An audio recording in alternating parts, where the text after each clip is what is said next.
Hello दोस्तों, आप सबका स्वागत है मेरी एक और नई वीडियो में। आपने थंबनेल तो पढ़ा होगा। आज की वीडियो बहुत खास होने वाली है, तो चलो साथ में कहानी पढ़ते हैं। चलो वीडियो स्टार्ट करते हैं बिना टाइम वेस्ट किए। आज की कहानी सोने पे होने वाली कहानी का शीर्षक है सोने की खान। तो चलो शुरू करते हैं। आज हम सोने की गुफा, केव of gold story in Hindi, इस कहानी में बात करेंगे दो दोस्त के बारे में, जिनमें से एक होता है बहुत मेहनती, ईमानदारी और दूसरा दोस्त होता है लालची और आलसी। तो चलिए इस कहानी को शुरू करते हैं। जनकपुर और सोनपुर गांव के बीच एक घना जंगल था। एक गांव से दूसरे गांव में जाने के लिए लोगों को जंगल से गुजरना पड़ता था। जनकपुर नाम के गांव में दो दोस्त रहते थे, श्याम और राजू। दोनों में अच्छी मित्रता थी, पर दोनों स्वभाव में अलग थे। श्याम बहुत ही मेहनती और ईमानदार स्वभाव का था, पर राजू आलसी और लालची स्वभाव का था। एक दिन की बात है, दोनों अपने गांव से सोनपुर गांव काम के लिए जा रहे थे।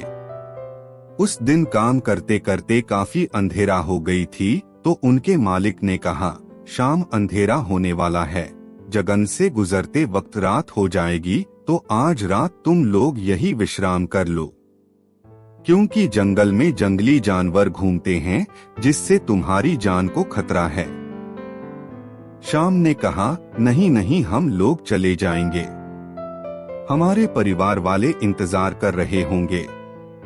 उस पर मालिक ने कहा, जैसी तुम्हारी इच्छा, अच्छे से जाना।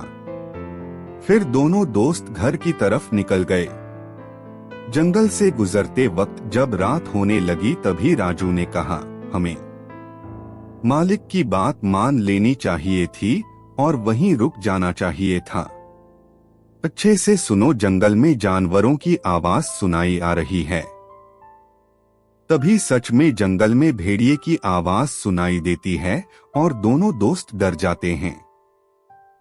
वह दोनों डरे डरे आगे चले जा रहे थे। कुछ देर चलने के बाद राजू को एक गुफा दिखाई दी, जिससे रोशनी आ रही थी। तभी श्याम ने कहा, चलो चलते हैं गुफा की ओर, और वहां से रोशनी भी आ रही है, कोई न कोई जरूर रहता होगा, रात भर हम लोग वहीं रुक जाएंगे। दोनों दोस्त गुफा की ओर चल पड़े। फिर दोनों गुफा के अंदर चले गए। गुफा के अंदर उन्होंने देखा कि एक बूढ़ी औरत विश्राम कर रही है। श्याम ने उस बूढ़ी औरत से पूछा, अम्मा तुम यहीं रहती हो? क्या आज रात हम यहाँ रुक सकते हैं? तभी बूढ़ी औरत ने कहा, हाँ बेटा, रह सकते हो, लेकिन तुम दोनों युवक इस जंगल में कैसे फंस गए? यह जंगल जंगली जानवरों से भरा हुआ है। आज रात तुम दोनों यहीं ठहर जाओ, लेकिन आज के बाद इस जंगल से रात में मत गुजरना। श्याम बोलता है, ठीक है अम्मा। राजू और श्याम को जोरों की भूख लगी थी। वे सामने मेज पर रखी फलों को देखने लगे। अम्मा बोली, बेटा यह दोनों फल तुम लोग खा लो, तुम्हें भूख लगी होगी। राजू ने जल्दी से एक फल लेकर खाना शुरू कर दिया। पर श्याम ने अम्मा से पूछा, अम्मा आपने कुछ खाया है? यह लो, आप यह फल खा लो। अम्मा ने कहा, नहीं बेटा, तुम अपने फल स्वयं ही खाओ, वरना तुम भूखे रह जाओगे, क्योंकि तुम्हारे पास एक ही फल है, इसलिए तुम खा लो। पर श्याम नहीं मानता है और वह अम्मा को भी आधा फल खाने के लिए देता है। अम्मा श्याम के इस स्वभाव से बहुत खुश होती है और दोनों को विश्राम करने के लिए कहती है। दोनों दोस्त सोने के लिए चले जाते हैं। जिस कमरे में श्याम और राजू विश्राम करने के लिए गए, वहां चारों तरफ हीरे जवाहरात फैले हुए थे।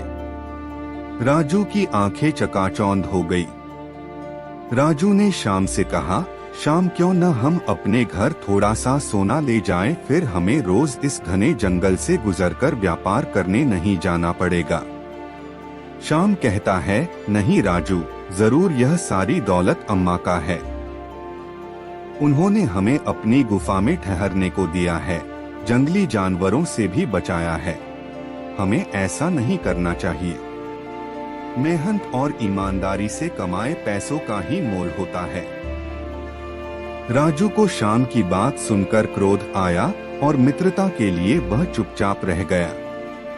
थकावट के कारण दोनों दोस्त की आंखें लग गई और दोनों दोस्त सो गए। सुबह वह दोनों अम्मा को धन्यवाद कहकर घर के लिए निकल गए। घर पहुंचकर श्याम को पता चलता है कि उसके घर पर एक सोने से भरा हुआ घड़ा रखा है। उसके पत्नी ने बताया कि एक बूढ़ी औरत ने यह सोने से भरा घड़ा दिया है। श्याम समझ जाता है कि यह उसी बूढ़ी औरत का आशीर्वाद है जो उसे कल रात जंगल में मिली थी। दूसरी तरफ राजू यह सोच कर परेशान है कि कैसे वह गुफा से खजाना ले आए, फिर उसे सारी उम्र पैसों के लिए काम पर नहीं जाना पड़ेगा। राजू उसी रात गुफा में खजाना लेने पहुंचता है। जैसे ही वह खजाना लेकर निकलता है, बूढ़ी औरत अचानक से सामने आ जाती है। राजू बोलता है, अम्मा मेरे रास्ते से हट जाओ, तुम्हारी उम्र हो चुकी है और अब यह खजाना तुम्हारे किसी काम के नहीं।